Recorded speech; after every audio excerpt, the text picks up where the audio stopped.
Hi everyone, thank you for coming back to my channel. In this video, I'm going to talk about the symbolism behind the Notre Dame Cathedral burned down on April 15, and simultaneously there was a fire on Al-Aqsa Mosque in Israel. Then I will use history and Bible verses to explain the significance of the Notre Dame Cathedral burning down and how these events link to the second half of the 7 years of end times, which is we are in the transition to the second 3.5 years. The New World Order Antichrist reign. After this video, there will be a part 2 of this video continues to explain how the Notre Dame Cathedral linked to Princess Diana's death in Paris, a few miles away, just a few miles away from Notre Dame Cathedral. Okay, so let's get started.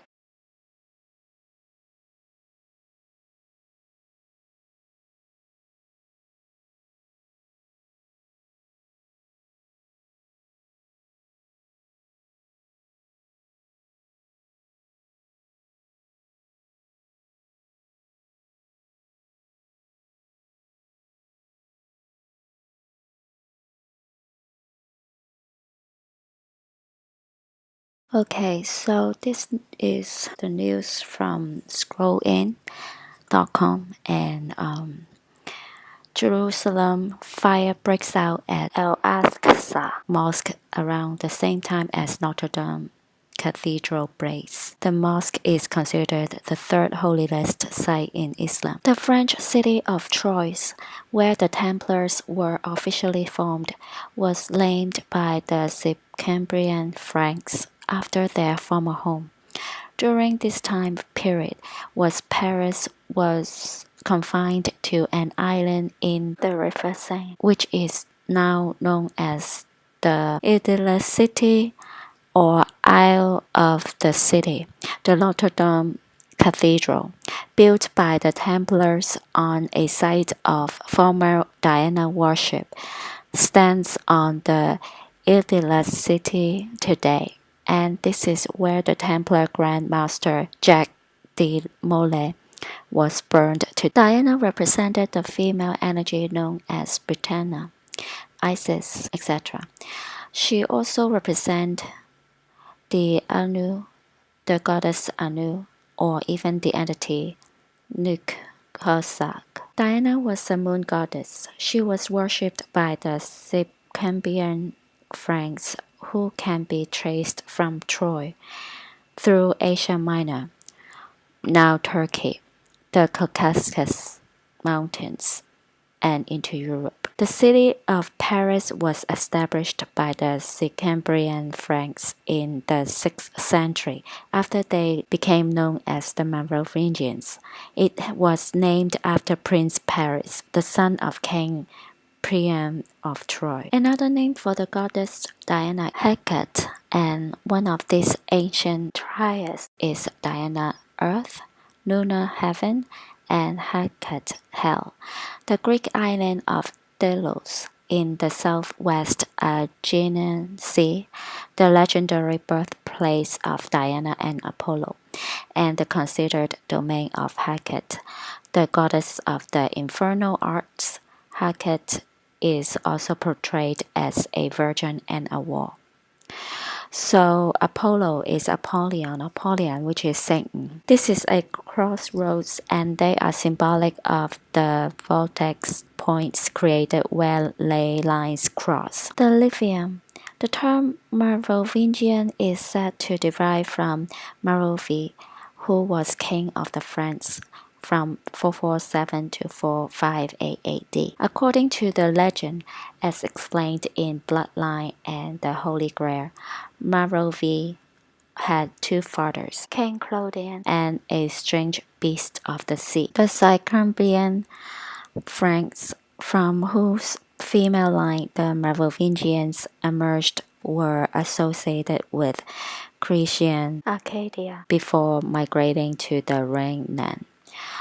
As we have seen, they called themselves the New Mage, people of the New Covenant. It was the Akkadian legacy that was responsible for the mysterious sea beast, the Beastie Leptonus, as symbolically defined in the Merovingian ancestry. The relevant Silo was King Pallas, a god of all Arcadia. His predecessor was the great Oceanus. The immortal Silo was said to be ever incarnate in a dynasty of ancient kings, whose symbol was a fish, as was the traditional symbol of Jesus. The beastie Neptunus was worshipped in classical antiquity as the Roman god Neptune and as Poseidon in Greek mythology. Neptune was the mythological god of the sea who is said to have founded Atlantis, which is the pagan version of the pre-flood civilization which God judged in Genesis 7, Revelation 13:1, which identifies the Antichrist system as the beast that rises out of the sea, becomes crystal clear upon discovery that a demonic bloodline which exists today that was originally signed by a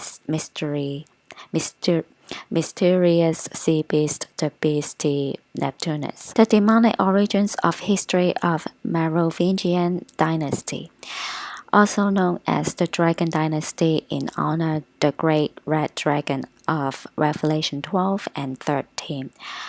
The great red dragon, which is the Satan. The Nephilim were banished to the center of the earth for disobeying God by mating with the daughters of men and teaching them the forbidden arts. In this publication, the Nephilim have been identified as the fathers of the Merovingians. The Hebrew word Nephil is popularly translated fallen ones and refers to the offspring of fallen angels who mated with human women on Mount Hermon in the land of Canaan. It may be that after that in Genesis 6:4 refers to a second invasion of fallen angels after the flood, which would explain why the Israelites found giants living in Canaan upon entry into the promised land. And there we saw the Nephilim, the sons of Anak, who come of the Nephilim, and we were in our own sight as grasshoppers, and so we were in their sight. 1333. The Canaanite, the territory of northern Israel, was later occupied by the tribe of Dan, whose worship of Baal Pan involved such fertility rites as Mount Hermon, also called Mount Sion. The Merovingians are the offspring of the tribe of Dan, which intermarried with the Canaanites toward the Danaan, also known as the Dragon Law of Anu, because they were the offsprings of the fallen angels. The tribe of Dan, said to have separated from Moses, may have been among the mixed multitude that left Egypt with the Israelites, Exodus 12:38, and fell a lusting in Numbers 11:4. In these verses, the term mixed multitude may in fact describe the hybrid genetic composition of this group. The Nephilim were the fallen angels cast out of heaven after rebelling against God. The word Level means to fall and means the fallen one. Their leader was also a fallen son of God, Lucifer, Satan. The Nephilim came from a class of angels called the Watchers, and not all Watchers fell. The souls derived from the union of the Nephilim and mortal women were called the mixed multitude. When God dispersed the northern tribes of Israel for their wickedness, the tribe of Dan migrated to Greece and later to France and the British Isles, where they established pagan priesthoods and royal dynasties of the demonic bloodline. The progenitors of the Tuatha, the dragon laws of Anuk, still communicate with mankind. However, since the arrival and descendants of Christianity, they must now resort to various disguises to camouflage their true identity. Among their myriad guises are apparitions of Jesus Christ, the Virgin Mary, gods and goddesses of ancient cultures, angels, dead saints, or famous people, extraterrestrials, whatever life form inappropriate to obtain acceptance and a foothold in a given culture and subculture. From active persecution by the Church of contactees between their race and ours in the Dark Ages, man progressed to the point that he dealt with the problem through ridicule or derision by science instead, in time ascribing the space races to personifications of psychological projections, bedtime foibles, and sanitized surrogates such as fairies, the boogeyman, and Santa Claus. When they interact with men, it is through their dreams and in riddles, and a variety of identical gods in all cultures, seeming to prefer inspiring from behind the scenes to any kind of direct communication. When overt contact is necessary, they assume the guise of the Virgin Mary, the Corn Mother, angels, or whatever is appropriate for that culture. There is a strong circumstantial evidence for this race's continual intervention on a number of levels in man's development, from the cruelly physical to the artistic, scientific, and esoteric. They cover their tracks with hypnosis and probably drugs or some other high technology to cloud the memories of their visitants. Their rituals and ways of life derive from a worship of the harmony of nature and the mastery of the mind of man over it. There has never been a time in man's history that these people were absent, and nothing occurring in today's UFO and abduction phenomena has not been recorded throughout. The only difference today is that there is much more evidence of the encounters, and contact is becoming increasingly visible. The mythical record the world over speaks of is a golden age in which man and the gods, angels, freely and openly interacted, and all such records have prophesied that a time would come when a new golden age would occur, all former secrets being revealed, which is right now.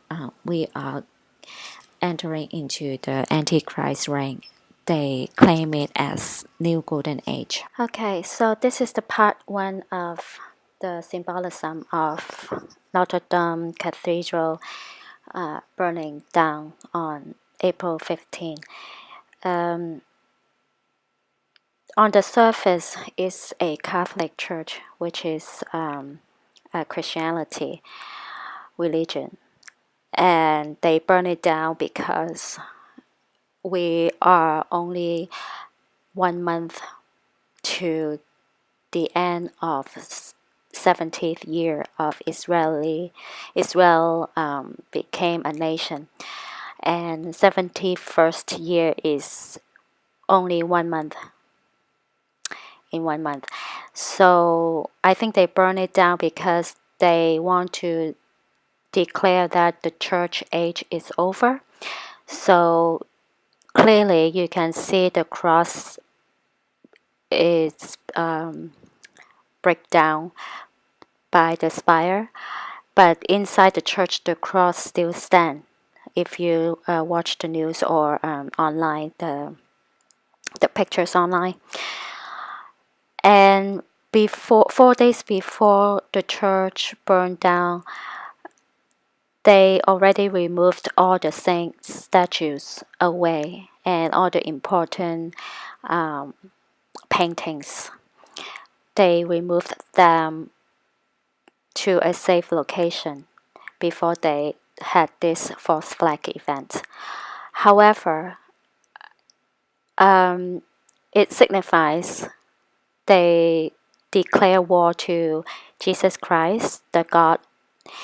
But behind the scene, it's a pagan church ever since the beginning of time. Is founded by the Templar, which is the offspring of fallen angels, to worship the pagan goddess Diana or Isis, Mother of God, or you can say Virgin Mary.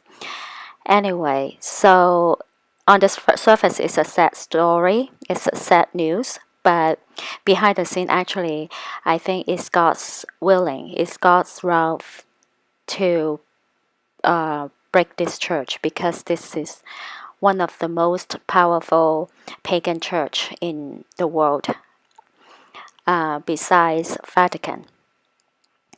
And in the next video, I will give you more details on the connection between this satanic ritual and Princess Diana's death.